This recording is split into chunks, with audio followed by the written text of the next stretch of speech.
Salut à tous. Bon, dans cette vidéo, on vous présente le parc Talampasha. Ce qu'on n'avait pas fait il y a 2 ans, on l'a fait cette année. Franchement, ça valait le coup. Beau parc.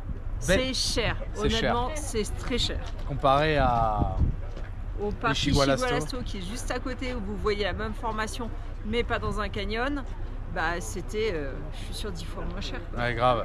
Mais il y avait une petite attention, vous verrez ça dans la vidéo. Et bah, vous allez voir la suite des vidéos. Hein. Qu'est-ce qui a marqué derrière le train? Vous verrez ça plus tard. Allez, bonne vidéo, à bientôt. Bonne vidéo, ciao. Bienvenue sur la chaîne XCG Family, où vous pourrez suivre notre aventure.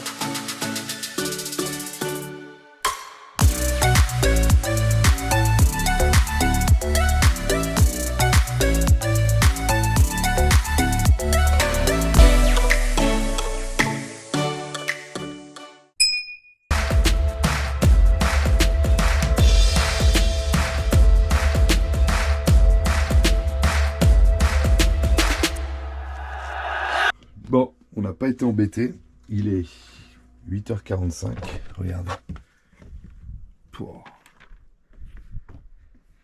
Ah, ça me manquait ça, le décor du Nord. Bon, il y a la route, on est au bord de route, mais franchement, il n'y a personne qui passe. Et il fait 16 degrés. Il y a 2 jours, on avait 45 et là, il fait 16.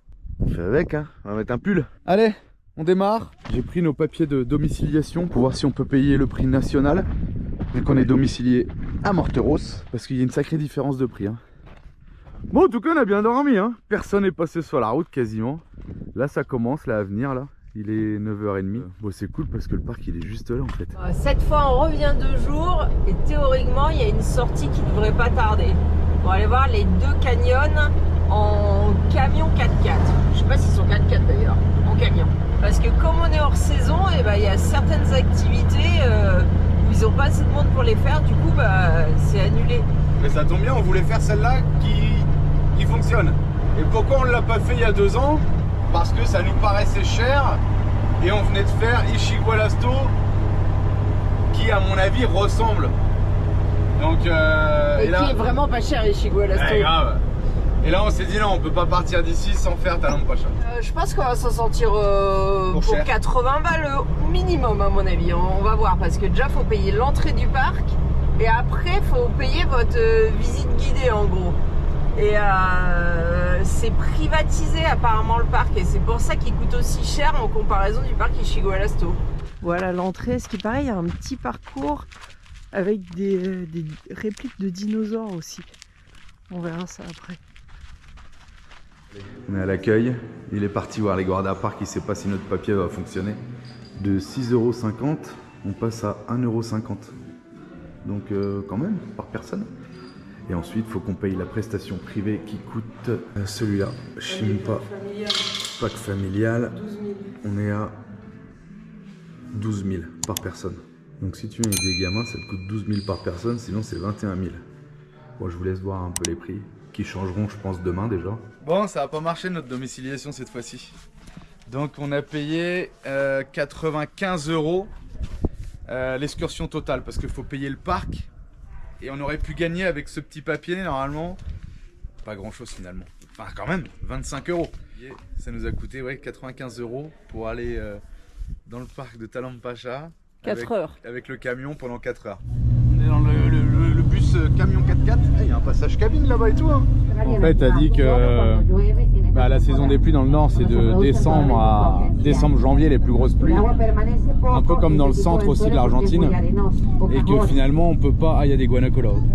On peut pas faire le parc s'il pleut parce qu'on est dans le Rio en fait là. Qu'est-ce que t'en penses, Marie, des camions à lame? Premier site. Non, je vous jure, heureusement qu'on n'a pas un camion à lame. Hein. Putain qu'il est dur celui-là.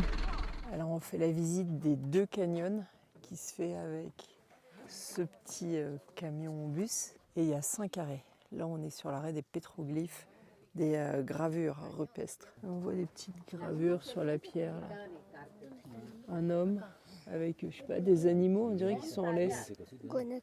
Il y a 150 mètres de parois en hauteur. Là, on voit un oiseau quelque part par là. Et puis après, des espèces de bonhommes. Moi, je dis c'est peut-être des extraterrestres avec leur combinaison, non?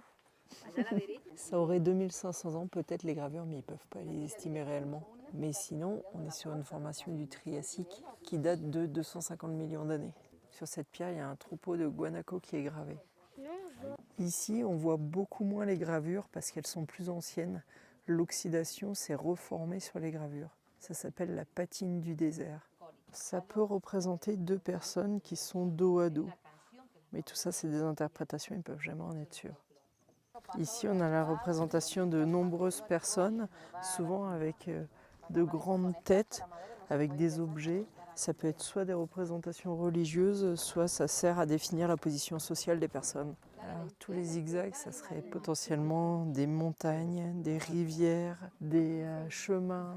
Apparemment, il y aurait même un groupe de guanacos.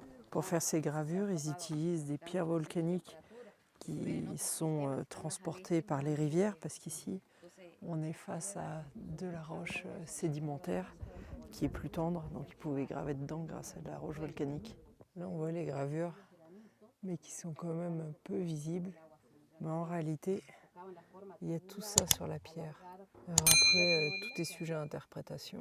On ne sait pas en vrai ce que ça veut dire. Alors ici, on voit énormément de morteros, comme il dit, de mortier. Bon, d'après Julien, ça a été fait à la cycloche, au choix. Même avec une cycloche, tu fais pas aussi bien. Tu laisses pas mal de cycloches là avant d'arriver à percer tout ça. Les mecs, ils avaient une ulti là, c'est pas possible. Moi, il y a des trucs qui me... Ah, ça y est, il y a eu une autre civilisation avant. Ah, il y a eu des gens aussi, voire mieux évolués que nous, avant nous. Et alors dans le canyon là-bas, ils ont retrouvé 2 restes humains il y a à peu près 40 ans, qu'ils ont estimés à 1180 ans pour un et 1200 ans pour l'autre, qui a priori n'étaient pas du même village. Il y en a un, c'était une jeune femme d'une vingtaine d'années, et l'homme, lui, il était entre 35 et 40 ans, et il y avait a priori 2 traces de blessures par flèche, et la femme, elle serait morte d'une infirmité. Ça a été amené à l'université pour études. La femme, elle avait le pulvé dans les mains, et le mec, il avait la perceuse à l'arroser pour faire les trous. Ici, on voit qu'il y a des guanacos parce qu'il y a une source d'eau là dans le petit canyon derrière. Et on voit aussi plein de géoformes qui se sont faites principalement par l'érosion du vent et non pas la pluie, parce qu'il y a quand même peu de pluie ici. Donc le plus gros de la formation de l'érosion c'est fait avec le vent. Bon, alors quand vous ne pas que les paysages, évidemment quand vous faites des excursions touristiques, vous êtes avec des touristes. On est sur le toit du camion.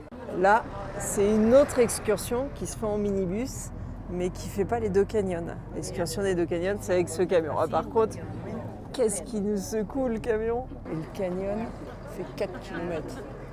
Donc ça y est, on rentre dans le canyon de Talampasha. Il y a un renard apparemment à droite. Il est chiquito.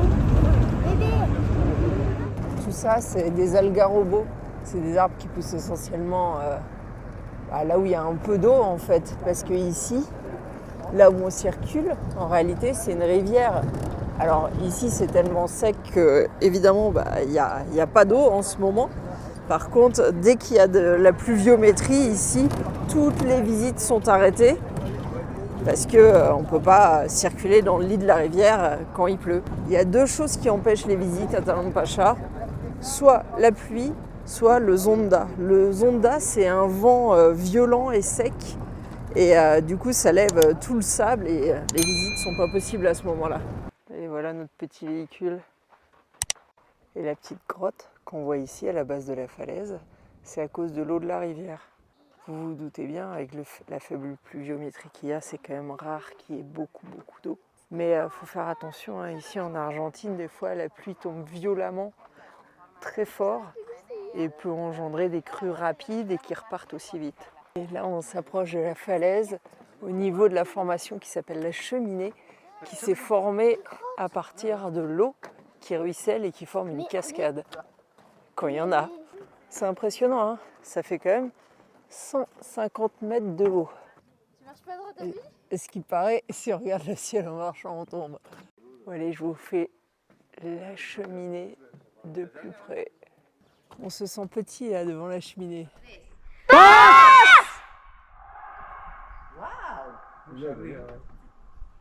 Il y a un sacré écho dans le canyon. Ça rebondit à peu près 3 fois. Et regardez, dans le mur, on voit par endroits des petits galérons. Et ben les petits galérons, c'est des roches volcaniques transportées par l'eau qui arrivent là. Je vous en ai parlé tout à l'heure, c'est avec ça qu'ils gravaient les pierres. Là, on est sur un algarobo ancien qui a presque 300 ans. La sève de l'arbre, on dirait des traces de brûlure, mais c'est de la sève qui peut servir pour la teinture. Alors, il faut vraiment pas s'en mettre sur les habits parce que c'est impossible à retirer. Alors, apparemment, il y a quelque chose à voir par là. Oh! Voilà la petite pause gourmet pour s'hydrater. 95 €, mais petite bouteille d'alcool, tout. Là, on est refait en vrai. Comment ça se fait que Julien, c'est toujours le premier à se servir? Bon, allez, de l'eau citronnée, passata uva, des noix, des olives, le petit pain, le vin et la soupe. Ça, c'est un truc de ouf. Bon bah franchement, un petit Ballantine comme ça avec les guanacos derrière nous, Talampacha. Franchement, belle surprise, belle attention du parc. Et on n'était pas du tout au courant de ça. Et on sort de là-bas. Oh, maintenant il ouvre le champagne. On sort de là-bas des cheminées, elle nous dit il faut venir derrière le camion. On arrive, table blanche, noix, raisins secs, olives, petit pain, soupe, limonade. Ah putain coulard, non franchement. Est-ce que vous voyez ça dans un parc national en France? On vous sert du whisky, du champagne. Voilà, moi je vais chercher une petite coupe de champagne du coup. À notre amour, pour toujours. Il y a les guanacos derrière. Non, je commence, je peux goûter. Notre amour Alicia. Tu vas pas aimer mon chat. À notre soupe. Ah mince, le soupe. Alex, à notre amour. Chin. Alex, chin. À notre soupe. C'est toutes des alcooliques là. Il est super bon.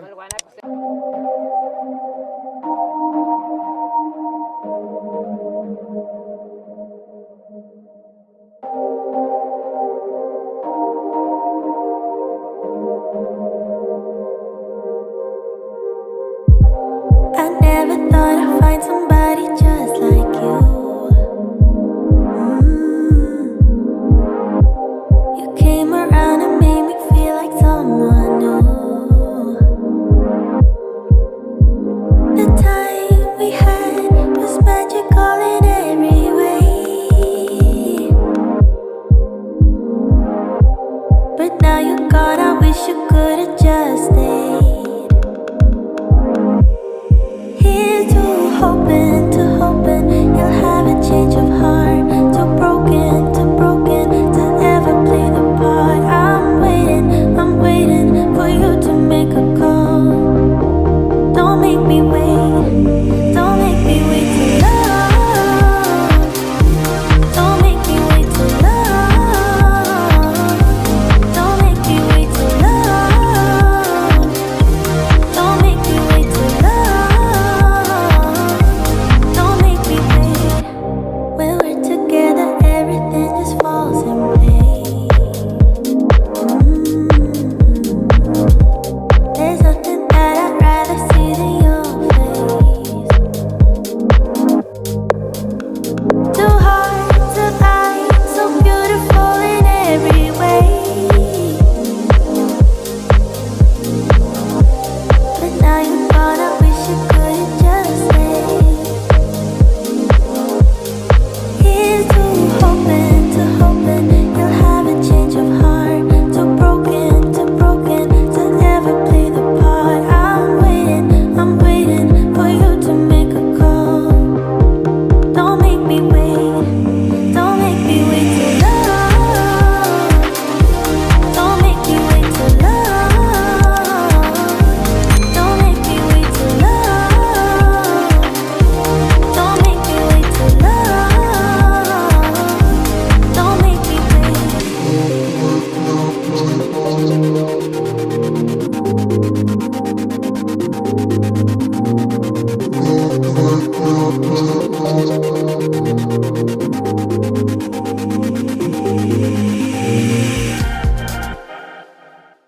Le canyon fait environ 4 km de long.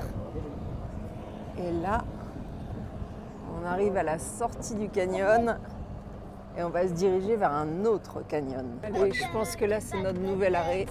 C'est la cathédrale gothique. C'est vrai qu'elle est pleine de tours pointues.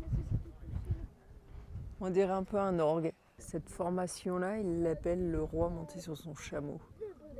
Et par ici, on a le Condor vu de profil. Cette grande formation s'appelle la tour. Et juste à côté, par là, c'est le totem. Et au milieu, on dirait des petits champignons. Le totem, la tour.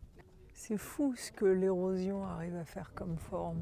Les formes qui dépassent, c'est les formations plus dures, qui s'érodent moins rapidement. Les parties plus dures ont plus d'argile et les parties plus molles sont plus composées de sable.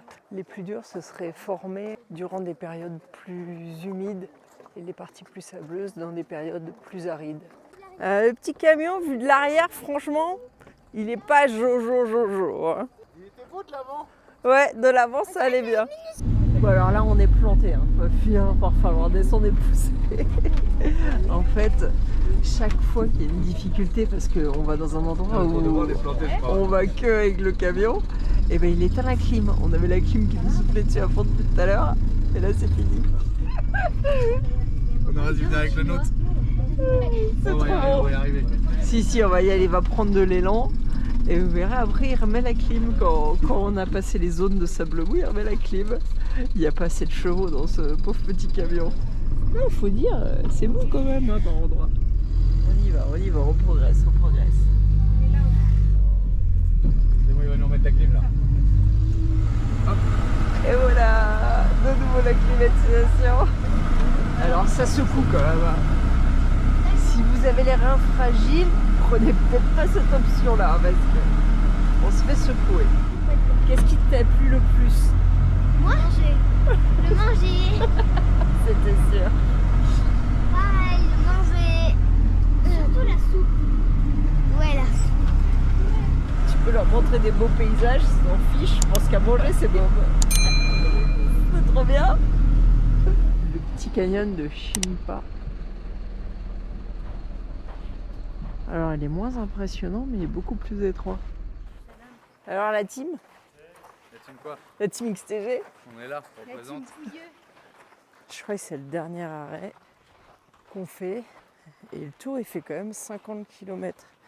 Donc, 25 pour venir ici à peu près.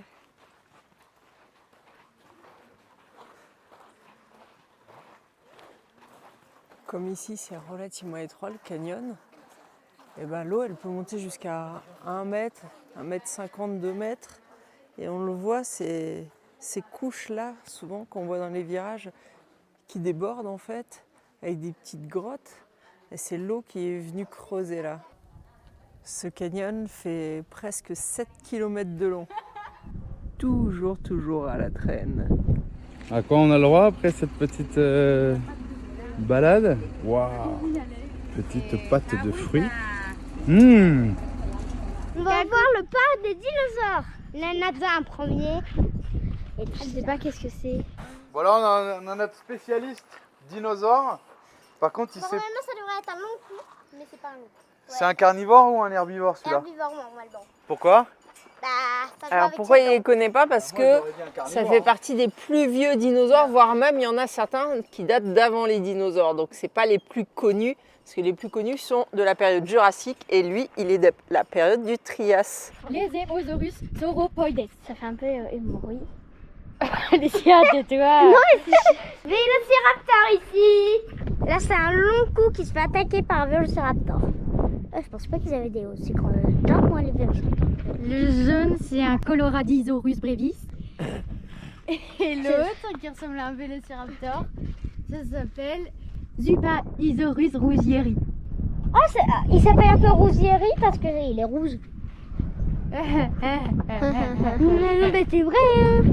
Lui qui serait de la famille des dinosaures, connu sous le nom de lézard démon, On va vous filmer des brontosaures. Non, c'est pas des brontosaures. un reptile qui vient d'ici, de la Riora, Riorasaurus incertus.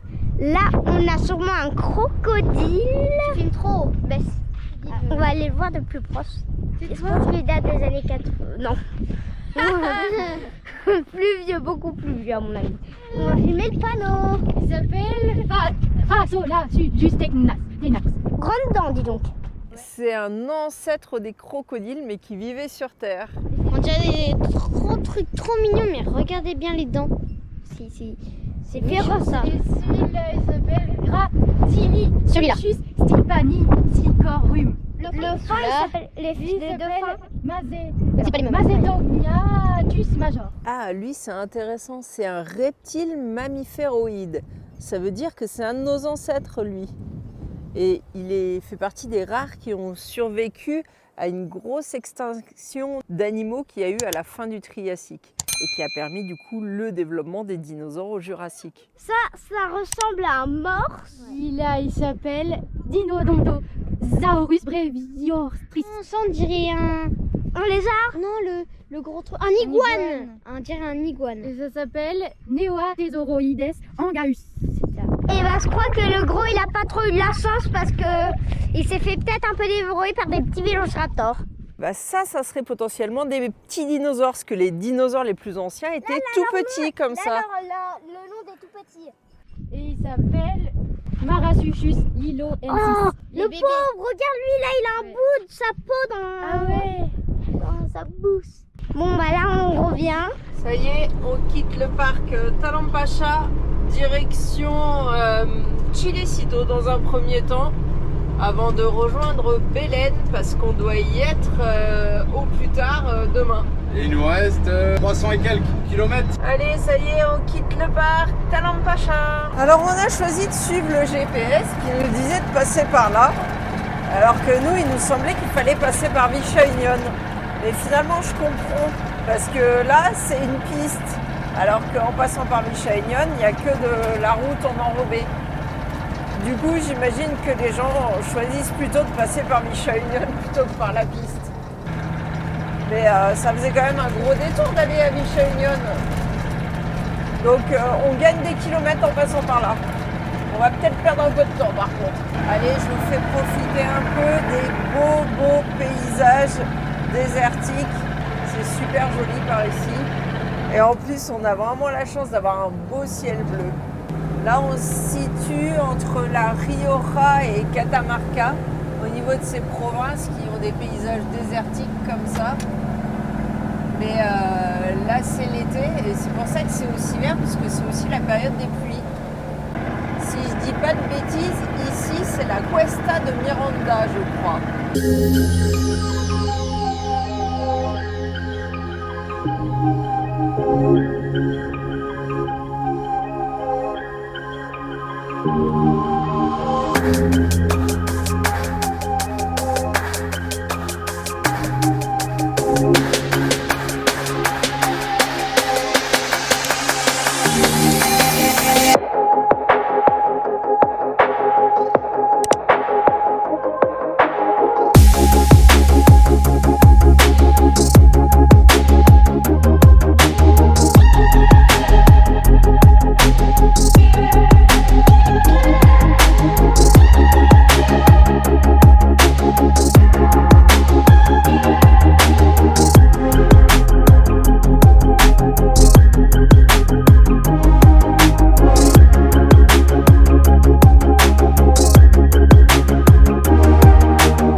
Bienvenue à Chilecito, 2020 mètres d'altitude.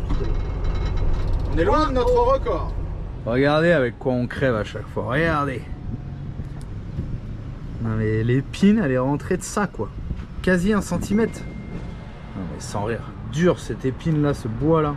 Puis ce pneu est tellement tendre aussi. Allez Manon à l'IPF. Putain le gasoil il a pris 100% d'augmentation les enfoirés. Allez on va se mettre là. Voilà à Chilecito. On va s'arrêter ici pour passer la nuit et on continuera dans notre route demain. En attendant la prochaine vidéo, vous pouvez aussi nous suivre sur Instagram et Facebook.